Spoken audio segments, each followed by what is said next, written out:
Imagine lifting the lid on a dust-choked jukebox that has been humming behind the counter of an all-night diner since Eisenhower sat in the White House, and finding that every cracked 45 inside is secretly linked to another by invisible arrows of melody. Spin one record and 3 slots away, a buried sequel rattles awake, continuing the tale, correcting the gossip, or flipping the moral so completely that the original suddenly feels unfinished.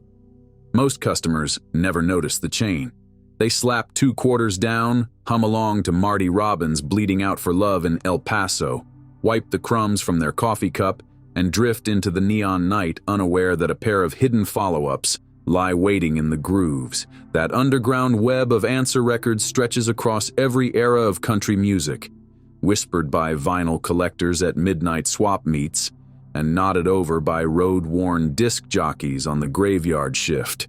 Tonight we're following that forbidden map, brushing red dust off outlaw ballads, sliding into the cabs of lonely truckers, and eavesdropping on honky-tonk duels where the second verse really does get to punch back. Marty Robbins kicks the saloon doors wide. In 1960, he stampeded onto the charts with El Paso, a 4-minute widescreen western bursting with Spanish guitar, swirling gunpowder, and doomed devotion. Program directors panicked. 4 minutes felt like an eternity on AM radio. Robbins refused to cut a single second, insisting that if even one measure vanished, the bullets would misfire and the tragedy would collapse. Listeners rewarded his stubbornness, spinning the record straight to number 1 and turning Felina, barely more than a silhouette in the lyrics, into a pop culture myth. A decade later, Robbins returned with Felina from El Paso, an 8-minute epic that lets the dancer herself speak. We learn her girlhood dreams, her border crossings, and the exact instant she feels the gunfire crackle through her lover's chest. Robbins played nearly every instrument, trusting no one else with her confession. Even that wasn't enough closure. In 1976, he recorded El Paso City while literally flying over the Franklin Mountains. The new narrator, a commercial pilot, peers down at the desert and feels an uncanny chill, wondering if he once lived and died inside the earlier ballad. Time folds like heat ripples on asphalt, and the trilogy loops forever, daring us to hear new clues each trip around the dial. Countless legends breed whispers, and the Robbins saga is fertile ground. Old engineers in Phoenix still claim a discarded reel exists where Robbins recorded a 4th chapter, hinting at 2 graves on a mesa marked only by bullets arranged like desert petals. The tape reputedly vanished when a producer drove it home for safekeeping and never spoke of it again. Collectors trade grainy snippets, each proclaiming authenticity, but no proof appears. That absence fuels lore. Every October, the rumor sparks anew on internet forums. Somebody insists the reel surfaced at an estate sale. Somebody else swears they heard it late at night on an El Paso college station that no longer exists, and a third claims to have held the canister, but been bribed into silence. Believers point to a faint knock in the final chorus of El Paso City, saying it sounds like a second heartbeat under the bass. Skeptics roll their eyes, yet they still lean in to listen. No one can resist a ghost with a guitar. Leave the desert and the jukebox haze shifts from gun smoke to diesel fumes. Red Sovine's Giddy Up Go drags a soft-spoken father into the CB ether, searching for the grown son he abandoned. Drivers in 1965 wept at red lights, their tear-streaked headlights reflected in chrome tankers. Then Minnie Pearl commandeered the mic with Giddy Up Go Answer, flipping the narrative to the son's viewpoint and turning a one-man monologue into a roadside duet of guilty tears. The trucking lineage keeps rolling. Terry Fell's Truck Drivin' Man roars across state lines. Then Red Simpson answers with Son of a Truck Drivin' Man, adding generational weight to the saga. Satellite DJs still program the quartet back-to-back on long holiday weekends, letting the diesel hymns blur like highway lanes. Somewhere between the gears, you can almost feel the steering wheel vibrate with every regret. Neon replaces diesel when Hank Thompson strolls in blaming women for every honky-tonk fall from grace with The Wild Side of Life. Kitty Wells refuses the indictment. She fires back with, "It wasn't God who made honky-tonk angels," a steely rebuttal recorded in a single take because the studio owner feared censors might burst in at any moment. NBC tries to blacklist the track.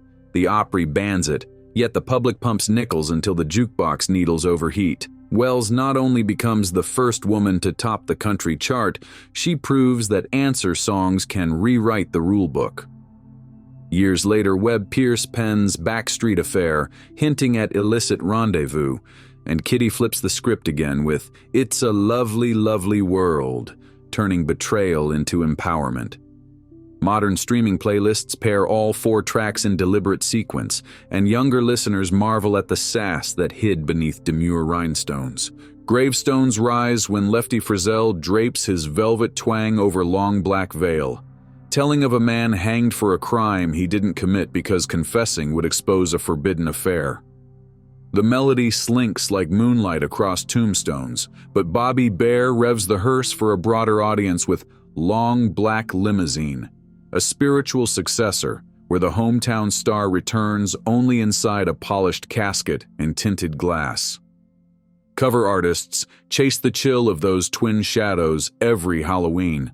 Some add minor key fiddles, others widen the reverb until the microphone sounds like it's dangling in a crypt. Nobody captures the shiver quite like the originals. Maybe it's the analog hiss that makes the ghosts feel closer. Heartache travels farther than any hearse. Bobby Bare maps the distance again in Detroit City, the lament of a southern worker who can't bear the northern grind yet fears going home empty-handed. He follows up with 500 miles away from home, doubling the ache as each mile marker clicks by. A recent vinyl reissue sold out in days, warped sleeves and all, because collectors swear the gentle wobble makes Bare's loneliness quiver. Lefty Frizzell adds his own geography with Saginaw, Michigan, a tale of class envy spun around frozen docks, then softens it with I Love You 1,000 Ways, reminding us that devotion can survive any detour, its travelogue tragedy stamped and forwarded across decades of snow. Conway Twitty specializes in promises that snap under their own weight. He opens Hello Darlin' with velvet pleading, yet just when reconciliation seems possible, he releases This Time I've Hurt Her More Than She Loves Me, a confession so brutally self-aware it stings like lemon in a paper cut. Fans insist Twitty wrote an unreleased third apology during a rocky marital storm, though no real surfaces. Across town, Carl Smith mirrors that emotional boomerang. He admits neglect in I Overlooked an Orchid, then trusts time and country wisdom in Let Old Mother Nature Have Her Way. The songs feel like 2 sides of a half-healed scar, throbbing whenever an old photograph slides from the attic box. A softer dawn rises in the Smoky Mountains, where Dolly Parton spreads a patchwork coat across memory. Coat of Many Colors recounts poverty stitched into pride, and years later, My Tennessee Mountain Home invites listeners back to the porch, crickets humming under stories of sweet salvation. When Dolly dismisses retirement rumors with a wink, her legend only grows. A cookbook collab with her sister sends younger foodies digging through playlists for narrative crumbs, discovering that country songs can taste like cornbread and blackberry jam. Dolly's own voice smiles through every speaker, reminding them that kindness can be thunderous. George Jones leans on the bar next. He wonders, why baby why, voice stumbling like a man whose last defense is humor, and Webb Pierce answers, yes I know why, without sparing the burn. Meanwhile, Farron Young begs his ex to step aside, then retorts with, your time's comin', a karmic grin rattling like ice in a highball glass. Their combined catalog sounds like gossip hollered across a gravel driveway, cheeky, wounded, determined to land one last word. Play them consecutively and you'll hear a soap opera that could outlive any streaming series. Only one man can stare into that whirlpool of sin and redemption and answer with a midnight black warning, Johnny Cash. Don't Take Your Guns to Town rides a freight train rhythm straight into fatal irony, an evergreen caution that resurfaces every time a small town mourns fresh tragedy. Decades later, Cash records "The Streets of Laredo," another outlaw dirge sung from the view of a bleeding cowboy. Fans link the two cuts as spiritual twins. One instructs you what not to do, the other shows what happens when the advice is ignored. Cash's baritone is the voice of the judgment day you can't outrun. By now, the entire universe overlaps. One song bleeds into another. Reply provokes reply, like lovers trading letters that cross in the mail. Somewhere between those grooves lie unanswered phone calls, trucks idling beside empty cribs, and guitars still ringing over lost desert airwaves. Each record begins with a hopeful strum and ends with a question, daring the next singer to respond, defend, or confess. Country music has never been a tidy shelf of isolated stories. It is a living family table where every tale interrupts another and every empty chair waits for someone brave enough to fill it with truth. So the next time an algorithm slides one of these classics into your playlist, lean in. Maybe the baritone grieving over a son is answering a soprano who sang 60 years earlier. Maybe an outlaw's final breath is floating just above the neon, waiting for a guitarist, yet unborn, to catch it and bend it into fresh melody. Listen for the invisible threads. Hunt for the hidden arrows scratched into the vinyl. And when the record finally stops spinning, don't rush to drop the next coin. Let the silence hover for one heartbeat longer. If you do, you might hear the opening chord of a sequel that hasn't been written yet, humming out there in the dark, ready to make the jukebox glow all over again. Now, if you tilt the jukebox glass a little further, stray bands of LED light reveal newer discs that keep the chain alive in the streaming age. In 2005, a Nashville indie quartet pressed a limited 7-inch called Felina's Revenge, voiced by the dancer's younger sister riding across the border with her father's colt to hunt the ranch hand who sparked the bloodshed. Only 300 copies exist, each sleeved in faux bullet-riddled parchment.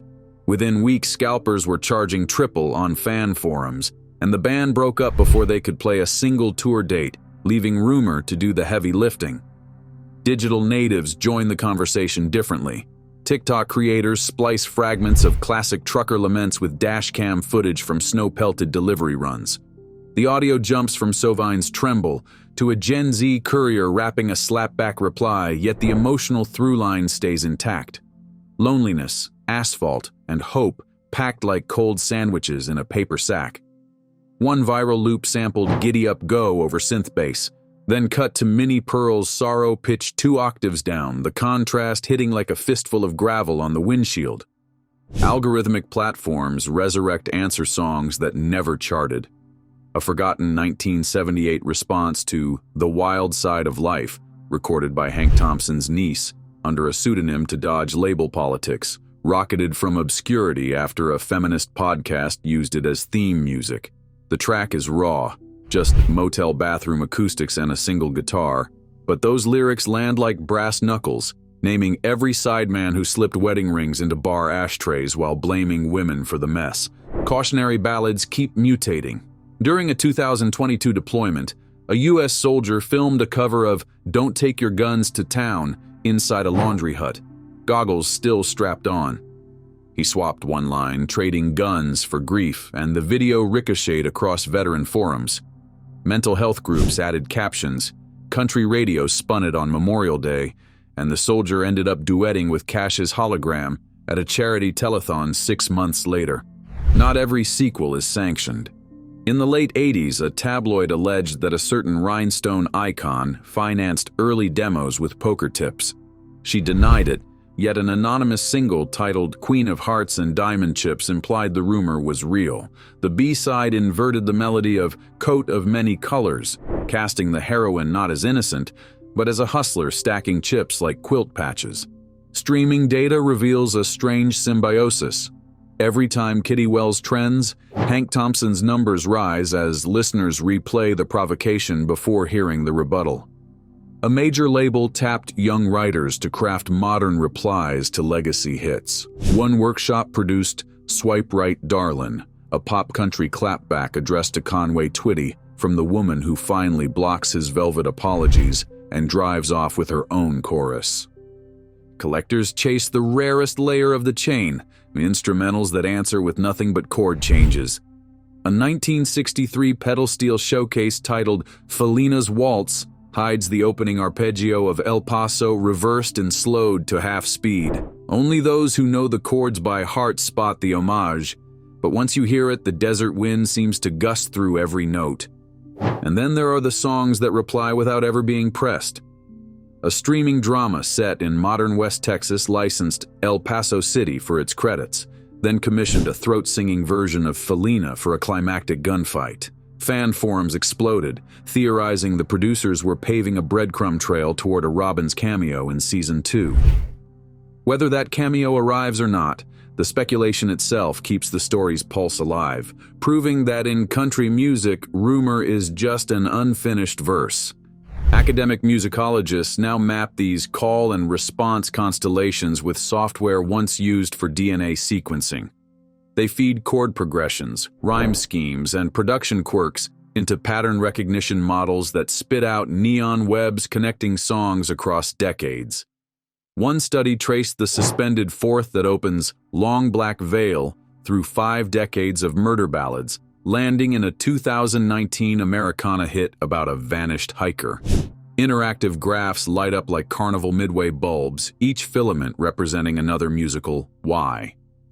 Still, the most valuable analyst is the insomnia-driven listener scrolling comments at 2 a.m. Each time someone types, "Wait, does this song have a sequel?" the invisible chain gains a fresh weld. Curiosity keeps antique singles floating among algorithmic playlists. Without that question, the jukebox would cool and dim. With it, the glow lingers, and the next chapter, whether pressed on vinyl, uploaded from a dorm room or hummed into a phone at a family reunion, will find its chorus. There is even talk of a feature documentary crowdfunded and shot from a beat-up Airstream, chasing these echoes across the continent. The filmmakers vow to visit every town name-checked in the 15 songs we've explored, interviewing bartenders, librarians, and aging pedal steel wizards who remember the first time a sequel hit their airwaves. Backers will receive a translucent red 10-inch compilation called Answers and Echoes, cut so the afternoon sun can shine through the grooves like stained glass. The directors promise no scripted narration, only highway hum and stories unfolding. Until that film rolls, the baton is yours.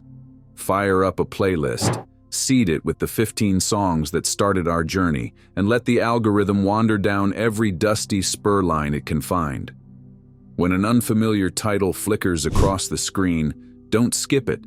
Turn the volume a notch higher, close your eyes, and ask yourself which stubborn lyric or half-remembered chord it might be answering.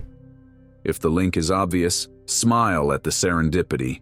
If it feels far-fetched, smile wider because lightning rarely hits an empty jukebox. Every replay is another coin, every new favorite a vote for the sequel waiting in the wings.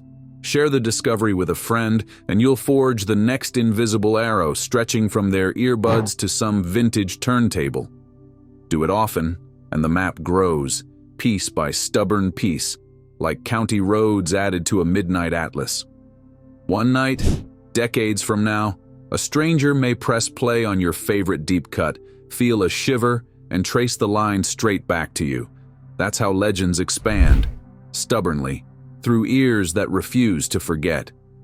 Keep feeding the machine, keep trusting the echo, and someday the ghost of a songwriter will nod in gratitude, tipping his hat beneath the jukebox glow.